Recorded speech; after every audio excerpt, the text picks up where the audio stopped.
Chapter 3 How to Trick a Witch. Mr. Doone was amazed when he came in and saw Philina sitting on the steps holding the cat. "Why, she almost looks like a human being, Mary," he said to his wife. "Her hair is beautiful, although she still looks a little spooky in that awful hat. I don't suppose there's anything we can do about her pointed nose and chin." "There's something I can do," said Mrs. Doone. "I'm quite sure black bat soup and Jibber's gizzards aren't very nourishing, even for witches.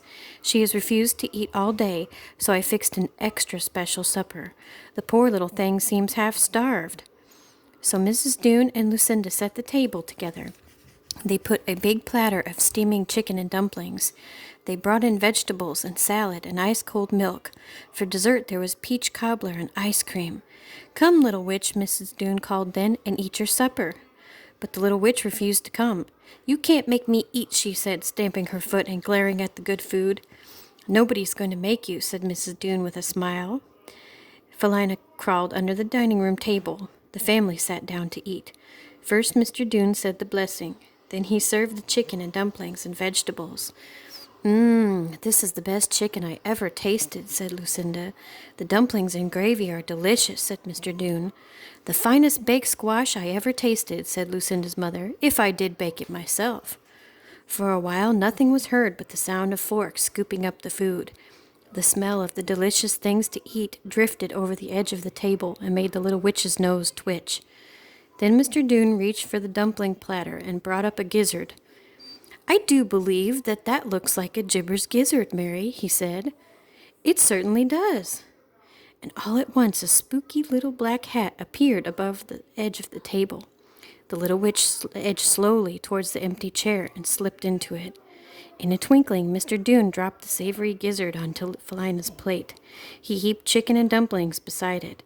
Mrs. Doone quietly pushed the glass of milk within the reach of a small hand. Not a word was said, but the food disappeared like magic. The glass was refilled with milk. Halfway through a big dish of ice cream and cobbler, the spoon dropped from the hand, and the little peaked hat began to bend toward the table. Mr. Doone left his chair and picked up the drowsy little witch and carried her to Lucinda's room. Mrs. Doone and Lucinda tiptoed after them. Carefully, carefully, they removed her shoes and unhooked her black dress. But that instant that they touched that peaked black hat, Philina came awake in a flash. She jumped off Mrs. Doone's lap. "You fell asleep," said Mrs. Doone gently. "We were going to put you in Lucinda's nice warm bed." "No, no, no!" cried Philina. "Witches never sleep in beds like that." "You may wear some of my fuzzy pajamas," said Lucinda. She ran to get a pair from her bureau. Philina pushed them aside. She stood in the middle of the floor, glaring at them all. Then Mr. Doone had to take over. He looked down at the defiant little figure. "You are going to put on these pajamas and get into that bed, Philina," he said sternly, "or I will spank you." Philina put her hands behind her. "You can't spank witches," she declared. She seemed about ready to cry. "I don't want to spank a witch," said Mr. Doone kindly, "but I will, if I have to." He sat down on the bed. "Philina, come here. I want to tell you something." Slowly she obeyed him. "There are a few things that grown-ups know more about than children do. While you live in our house, we want you to be happy. You may have your way about all the little things, like what kind of ice cream you'll eat and what toys you'll play with. But when something is really important, you must obey. When Lucinda's mother or I say to you, 'That's an order,' you do it," said Mr. Doone. "But why can't I sleep in the closet?" "Because the floor is cold and drafty. You might get sick, and we would feel very sad about that."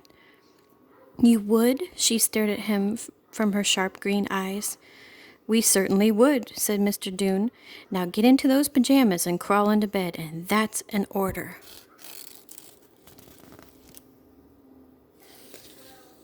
"All right," agreed Philina, "but I won't take off my hat." Mr. Doone laughed. "That's your business," he said. Refusing any help, Philina put on the pajamas and got into bed with Lucinda. Later, when Mr. Doone came in to check the covers, he smiled. On one pillow lay the golden head of his daughter.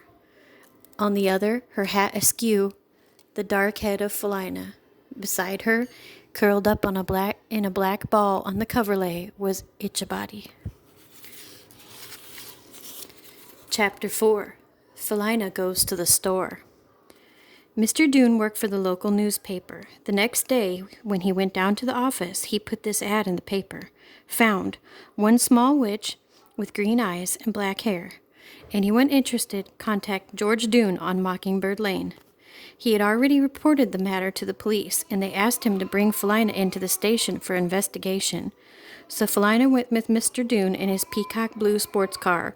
She wanted to take Itchabody along, but Mr. Doone got his grown-up expression ready, so Philina agreed to leave the cat at home. The police asked her a lot of questions, which she refused to answer. They took fingerprints and her picture. They took a front view of her scowling little face and a side view of her profile. But every time the photographer snapped the camera, she moved her head. They had to take 17 shots and waste a lot of county film before they could get a likeness. "I'll bet no one will claim this one," muttered the sergeant as he typed out the bulletin. It wasn't until Philina had gone that he had discovered the mysterious fingerprints on all of the important papers on his desk. He spent the whole afternoon using ink remover. "Little demon," said the sergeant. There were no replies to Mr. Doone's ad, and no replies to the All Points bulletin that the police circulated. There were rumors in town about a traveling band of gypsies gone through. There were stories about a mysterious airplane accident in the hills, and about a family being lost in a landslide. But nobody came forth to claim Philina. Either nobody had lost a witch that Halloween, or if anybody had, they didn't want her back again. So Philina went on living with the Doone family. Lucinda was very happy about the whole thing. She thought it was wonderful to have a playmate, even a witch who was sometimes cross. Lucinda liked to play house, and she was always asking Philina to play with her. "You may have Betsy for your little girl," she told the witch one day. She took Betsy down from the shelf. Betsy was her second best doll, somewhat old and battered, but still very useful. Philina eyed Lucille, which Lucinda was cuddling. Lucille was as gorgeous as a princess, with tiny high-heeled slippers on dainty plastic feet. Philina swept Betsy into a corner. "I don't like dolls," she declared. "They're too silly. I like bats and cats. I'll have Itchabody for my baby." So Philina began to pretend that Itchabody was her doll. She asked Mrs. Doone for a scrap of black cloth and made a tiny witch's hat for him. She tied it under his chin and to the back of his collar so he couldn't scratch it off. Naturally, Itchy wasn't very pleased at first, but Philina was a clever little witch. She asked Mrs. Doone to loan her a leftover sardine. She fed the cat a nibble at a time and some magic words. In a twinkling, old Itchabody was asleep in the doll buggy under a blanket. Philina played happily with Lucinda that morning. She even took the cat along when they walked to the supermarket with Lucinda's mother. Of course, Mrs. Doone didn't know about it, not until they passed by the frozen meat bin, that is.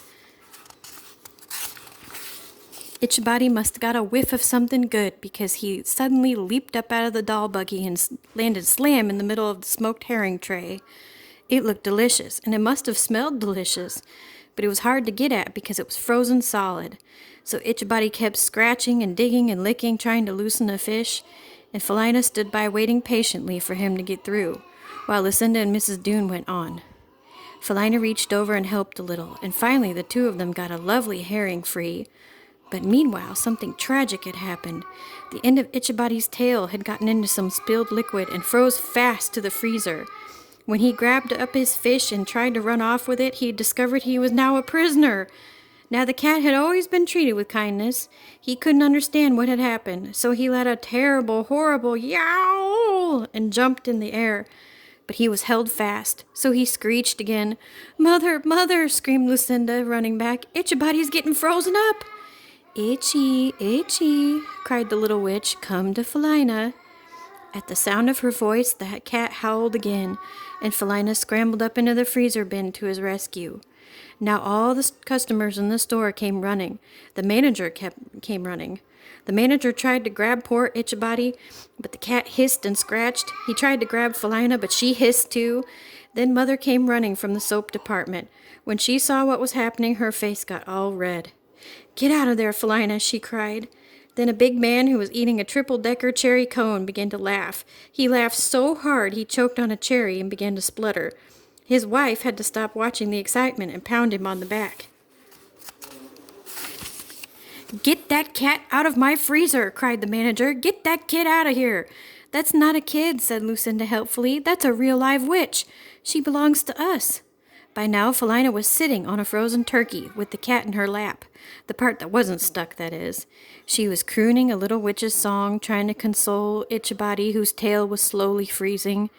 "Turn off the machines and let 'em defrost," suggested one of the customers. "Use your witch magic, Felina," said Lucinda. "That's a good idea," said Felina. In a loud, shrill voice, she said, "Abracadabra, 13 bats, sesame, sesame, frozen cats." Then she bent down and breathed on Ichabody's tail and pulled very gently.